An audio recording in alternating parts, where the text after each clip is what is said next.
if you were to ask the average person under the age of 25 what they thought about marijuana, they would list the following things. They would say, it is not addictive, it is safer and better than alcohol, no one ever gets addicted to marijuana, nobody ever dies of a marijuana overdose, it cures all ailments, it's good for seizures, it's good for nausea, it helps my anxiety, it helps my sleep, and my parents did it, so why can't I? So that's the normal list you might get from someone, and the argument that we're here to make today is that you need to be aware of the effects that marijuana can have on the developing brain and the impact that the industrialization of marijuana might have on us long term. So I'm going to just talk about the developing brain to begin with. I think that in the old days we thought that the brain finished developing about the age of 12. We now know that really critical things happen between the ages of 12 and 24. And those things that happen, there's three very specific things that happen during that adolescent phase. And the first one is the pruning back of the brain, or the synaptic pruning happens during this time. The second thing that happens is a very important step called myelination, or ensheathing pathways of more efficiency. And the third thing that happens is the outer cortex of the brain lays down two major receptors, anandamide receptors and dopamine receptors. One of the things that many of us believe about all addiction is that it is a developmental pediatric disease, that once you hit the age of 25, 26 years old, the likelihood of you becoming addicted to a substance, if you've never been exposed to an addictive substance, is close to zero. All of us who have ever struggled with addiction have started somewhere, and most of the time people will start with a substance, whether it's alcohol or tobacco or marijuana, at the age of 12, 13, 14, or 15. Sometimes you'll find people who've started earlier. I've met people who started their first addictive substance at the age of 6 or 7 or 8.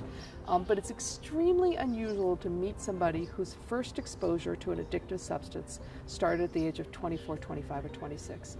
And that is because this amazing adolescent developing brain is a risk-taking brain. Its job is to push the envelope, be very sensation-seeking, be all about physical, pushing the physical limits. It is a brain that tends to be very impacted by others. It is a brain that likes to follow the herd, and it's one of the times where you have a lot of peer influence, when other times in your life you might not have that. Emotions are felt very intensely, and both positive, lovely emotions, but also emotions of anxiety or depression or feeling overwhelmed or feeling left out. So it is a time where the use of substances is very common, and where not everybody becomes addicted, but if you had a predisposition towards addiction, getting exposed early is going to be a setup. We know that the rates of addiction to nicotine have never been lower in history, that our college or high school seniors are smoking cigarettes at a very low rate. Less than 6% are now using cigarettes. That's a public health success story. The rates of use of alcohol are actually lower than they've ever been as well. But as the sense of harm has gone down with marijuana, the use of marijuana has gone up. And that is because what we started the segment with was talking about the fact that many younger people really find marijuana to be a very beneficial drug. It helps them perform better, it helps them sleep at night, it helps them get through school, and they have this very strong sense that there's no harm to be done. Specifically, what I want to talk about, though, is because the cannabinoid, and there's many hundreds of cannabinoids in most marijuana, the cannabinoid that we're familiar with, the THC, is a mirror image of this very important receptor that gets laid down in the outer cortex of the brain called anandamide. The problem with the THC that is coming from marijuana is that it is the exact mirror image of anandamide, yet it has more potency or more strength to attach to that receptor.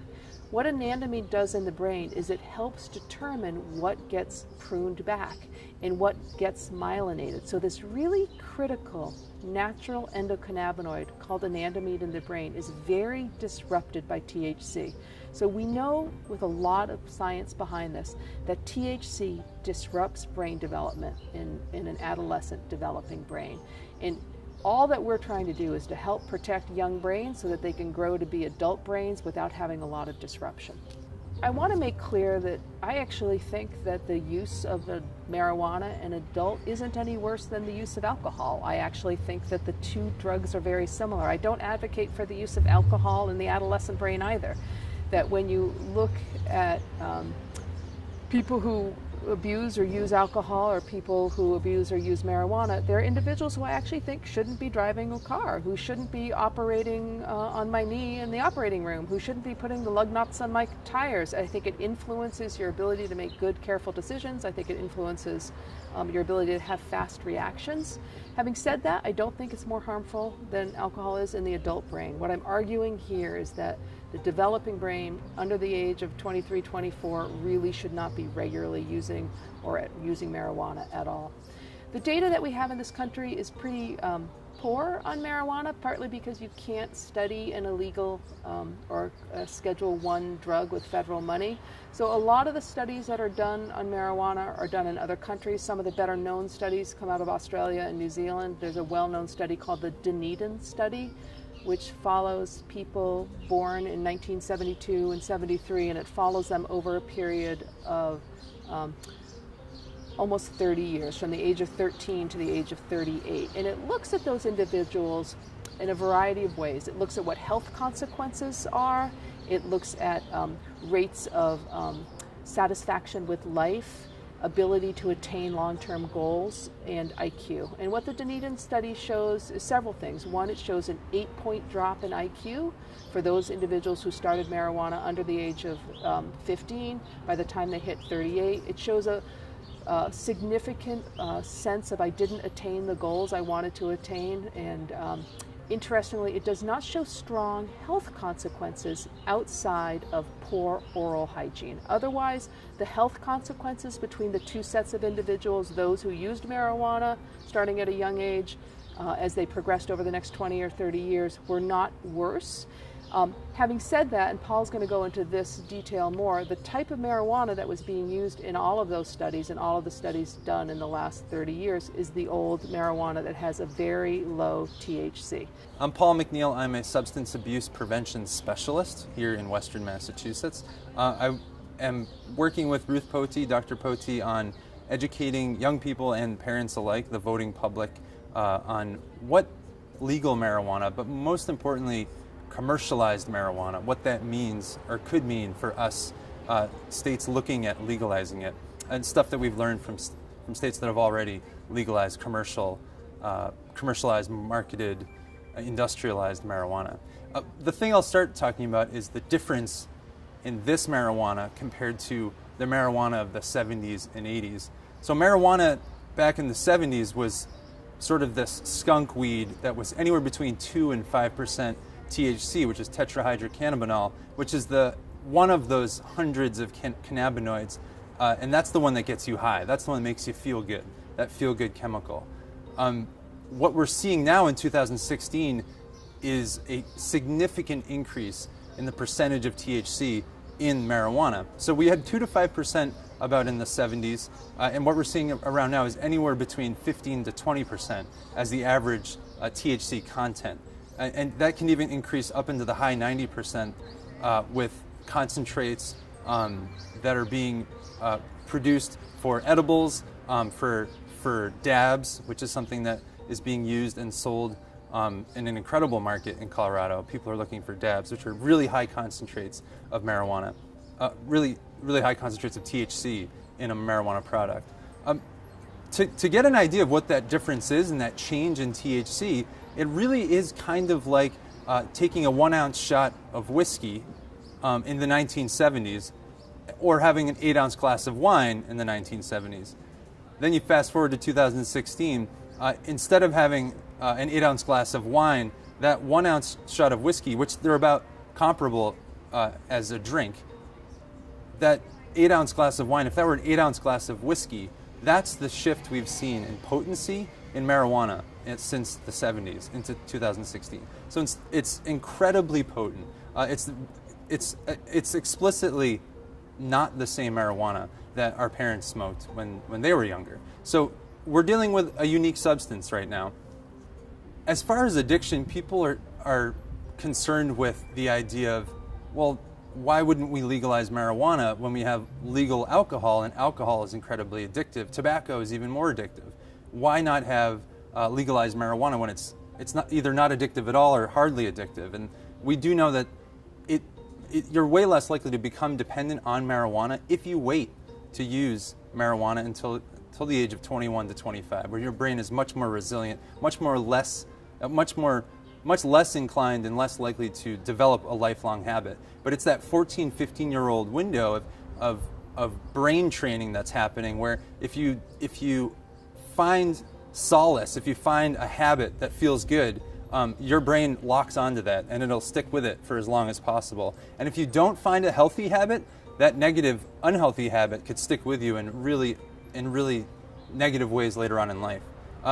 The addiction rate for marijuana, and these are older numbers. These are numbers we've had from basically outdated research, is if you use marijuana as a young person, about 1 in 6 become addicted to marijuana. Whereas if you were to wait to become an adult, 21 to 25, waiting until you're older, it's about 1 in 11. So you're almost 2 times more likely to have an unhealthy habitual relationship with marijuana if you start as a young teen. So we know that's not necessarily as addictive as tobacco or alcohol, but it's certainly addictive and certainly could pose a negative relationship with that substance for the rest of your life. One thing that's changed dramatically from the old weed is how people are consuming it. So the modes of consumption are anything but just the plain loose leaf marijuana.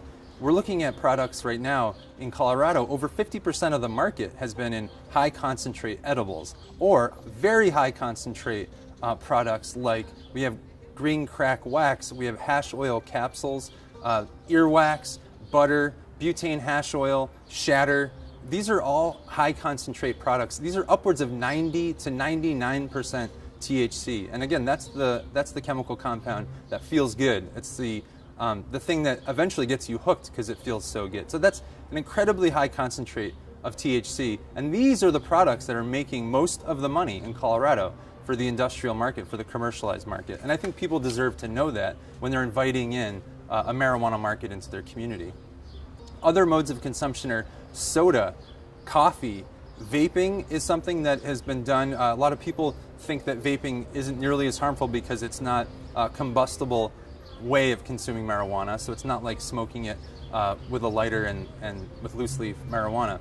These are all incredibly high concentrate THC modes of consumption. We also see it in candy, ice cream, lollipops. Gummy bears is a very famous icon that we're seeing coming out of Colorado, where they're marketing gummy bears to the potential market. And to me, these are some of the disingenuous gaps between what we were sold before we voted for certain laws and then what we actually get after the fact. So gummy bears right now in Colorado, some of the averages on dosage, they say it contains 4 or 5 doses of THC. And that's just one gummy bear. And these are these high concentrate edible products, sugar-based products, that I have a really hard time believing those are targeted toward an adult population.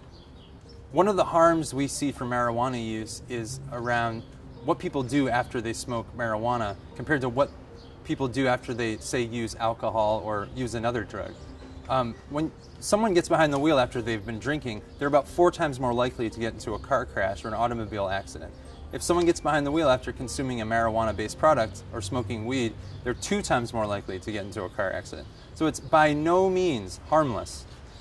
It's certainly, when you compare it to other drugs in certain physical ways, it doesn't have the effect that other drugs have. But neurologically, it is wreaking havoc on the teen brain. And teenagers don't need less of a reason to drive safe. So when a teenager's smoking weed and getting behind the wheel, they were already at risk for getting into a car accident just by virtue of their inexperience behind the wheel. And then we add THC and marijuana to the scenario, and it increases 2 times the likelihood of getting into a car crash. And we've seen this data come out of Colorado, where their car crashes involving marijuana ingestion or consumption have gone way up in the last couple of years. And the same thing with people going into the emergency room, especially little kids in Colorado. We've seen numbers of kids in the ER who have ingested marijuana-based products, and the toxicology spiking way up for THC and cannabis. And these numbers are exponentially higher since they've regulated a commercialized market for marijuana.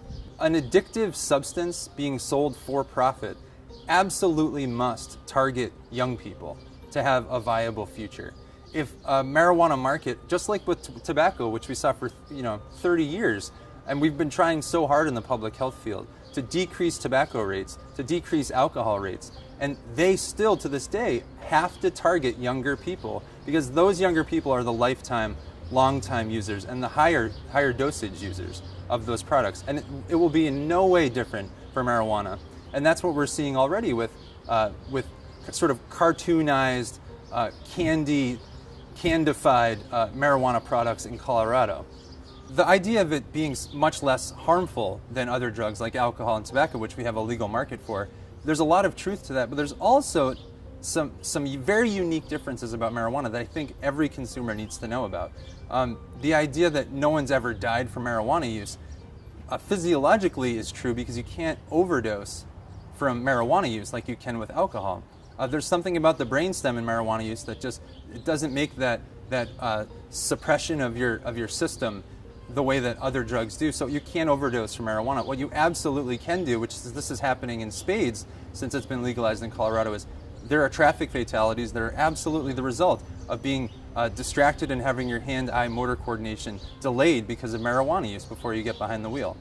One unique thing about marijuana that sets it apart from other drugs isn't necessarily what you do after you smoke weed, which a lot of people talk about with, well, when I get drunk or when my buddy got drunk, they got really violent, they got aggressive, or they crashed their car into a tree. Again, 4 times more likely to get into a car crash. But it's what you don't do after you smoke marijuana or after you use a marijuana-based product. A lot of young people that I've worked with in the past have basically owned up to the fact that, I don't go out and do all these horrible things when I'm high, but maybe I don't achieve all these things that I would have loved to do during that normal day.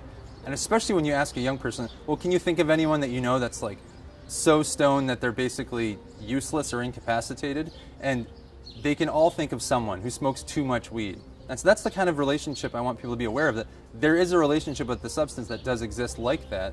And one of the best ways we can prevent that relationship with our young people in our communities is thinking about what laws we have to protect them from those substances, to protect them from the marketing that the industry absolutely must target young people with.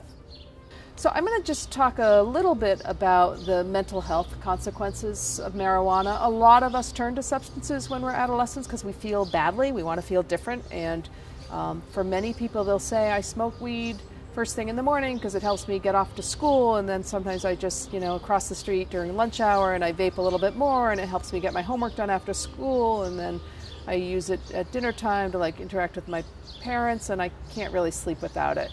So it becomes a drug that is used not just once a month or once a week, but something that's used multiple times during the day just to cope with life.